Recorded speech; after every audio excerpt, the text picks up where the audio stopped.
कहते हैं खामोशी के पीछे कई राज छुपे होते हैं। कई राज ऐसे होते हैं जो हमारे दिल दहला देते हैं। ये कहानी है ऐसे ही एक कमरे की जिसमें कई राज दफन थे। जोधपुर शहर की एक लड़की प्रिया, जो बचपन से ही एक्टर बनना चाहती थी। नई नई चीजें ट्राई करना, आईने के सामने घंटों तक प्रैक्टिस करना, नए नए कॉस्ट्यूम पहनना। प्रिया का एक ही सपना था कि उसे एक एक्टर बनना है। एक दिन प्रिया अपना बैग और हजारों सपने लेकर मुंबई आ गई और अपने दादाजी के दोस्त के यहाँ रहने लगी। घर काफी बड़ा और शहर से थोड़ा दूर था। उस पूरे घर में दादाजी के दोस्त शांतिलाल जी और उनकी केयर टेकर बबीता रहती थी। शांतिलाल जी की वाइफ को गुजरे काफी साल हो चुके थे। शांतिलाल जी ने प्रिया को ऊपर का कमरा दे दिया था रहने के लिए। प्रिया दिन भर वहां प्रैक्टिस करती और आराम से रहती। उस दिन शांतिलाल जी और बबीता घर से बाहर गए हुए थे। घर में प्रिया अकेली ही थी। अचानक प्रिया की नजर एक बंद कमरे की तरफ गई। कमरे पर काफी बड़ा ताला लगा हुआ था। प्रिया के मन में उसे खोलने का ख्याल आया। प्रिया ने जैसे ही ताले को हाथ लगाया तो घर की लाइट्स बंद चालू होनी शुरू हो गई और एक अजीब सी आवाज आने लगी। प्रिया को कुछ समझ नहीं आ रहा था कि यहां क्या हो रहा है। तभी वहां बबीता आ गई और उसने प्रिया को दरवाजा ना खोलने की हिदायत दी और फिर प्रिया अपने रूम में सोने चली गई। रात के करीब 3 बजे प्रिया की आंख खुली और उसे वही दरवाजा नजर आ रहा था, लेकिन वो चाह कर भी वहां नहीं जा पाई। अगले दिन प्रिया को एक ऑडिशन के लिए जाना था, जहां डायरेक्टर ने उसे एक दुल्हन का रोल दिया और प्रैक्टिस करने के लिए कहा। प्रिया उस दिन काफी खुश थी। वो घर आई और उसने सारी बात शांतिलाल जी को बताई और वो दुल्हन के रोल की प्रैक्टिस में लग गई। उस दिन रात के करीब 1 बज रहे थे। अचानक प्रिया के दिमाग में उस रूम का ख्याल आया और वो उस रूम के पास गई और ताला खोलने की कोशिश की और ताला खुल गया। जैसे ही प्रिया अंदर गई तो वो रूम देखकर चौंक गई। रूम पूरा खाली पड़ा था। रूम में सिर्फ एक लाल जोड़ा पड़ा था। प्रिया ने वो लाल जोड़ा उठाया तो उसे एक अजीब सा एहसास होने लगा और उसने वो लाल जोड़ा पहन लिया।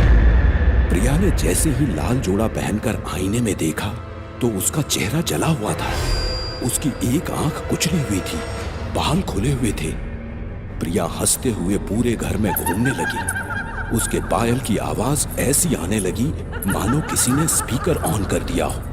तभी बबीता आ गई और वो उसका रूप देखकर काफी डर गई और जोर जोर से चिल्लाने लगी। तभी शांतिलाल जी भी वहां आ गए। वो लाल जोड़ा देखकर काफी डर गए। अचानक घर की छत से खून टपकने लगा और प्रिया हवा में उड़ने लगी। जैसे ही बबीता ने प्रिया को शांत रहने के लिए कहा तो प्रिया का गुस्सा और बढ़ गया और उसने बबीता को अपने लंबे नाखूनों से मारना शुरू कर दिया। बबीता ने काफी कोशिश की अपने आप को छुड़ाने की, लेकिन प्रिया ने उसे नहीं छोड़ा और बबीता की मौत हो गई। प्रिया बबीता की बॉडी पर बैठकर उसे अपने लंबे दांतों से पूरी तरह से खाने लगी। सारे रूम में खून की नदियां बह रही थी। प्रिया जोर जोर से चिल्लाती हुई बबीता की बॉडी को खाए जा रही थी।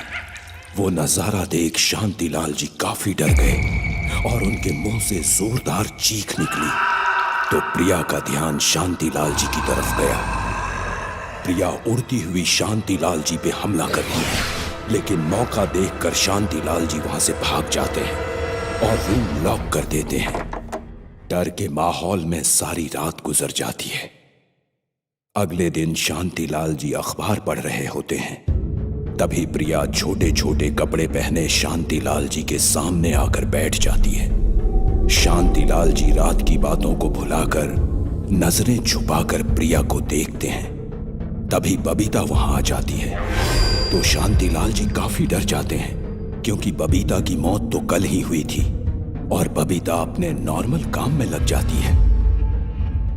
थोड़ी ही देर में सारे घर में पायल की आवाजें आनी शुरू हो जाती हैं और घर के छत से खून टपकने लगता है। शांतिलाल जी ये देख काफी डर जाते हैं और वो बाहर भागने की कोशिश करते हैं तो घर के सारे दरवाजे बंद हो जाते हैं और बबीता भी कहीं गुम हो जाती है। तभी प्रिया वही लाल जोड़ा पहन कर आती है। प्रिया का पूरा बदन जला हुआ है, चेहरा कुचला हुआ है और उसके बदन से आग की लपटें निकल रही हैं। वो मंजर देख शांतिलाल जी हाथ जोड़कर प्रिया के सामने झुक जाते हैं और उससे छोड़ने के लिए कहते हैं, छोड़ दो मुझे, छोड़ दो, छोड़ दो। लेकिन प्रिया शांतिलाल को देखकर और खौफनाक हो जाती है और वो शांतिलाल को अपने दांतों से काट कर खाना शुरू कर देती है। कहते हैं कई सालों पहले शांतिलाल जी ने अपनी पत्नी को उसी लाल जोड़े में जलाकर मार डाला था। इसलिए उनकी आत्मा ने प्रिया के शरीर में आकर उनसे बदला लिया। आज भी शांतिलाल जी के घर के पास कोई नहीं जाता, क्योंकि आज भी कई ऐसे राज हैं जो उस रूम में दफन हैं।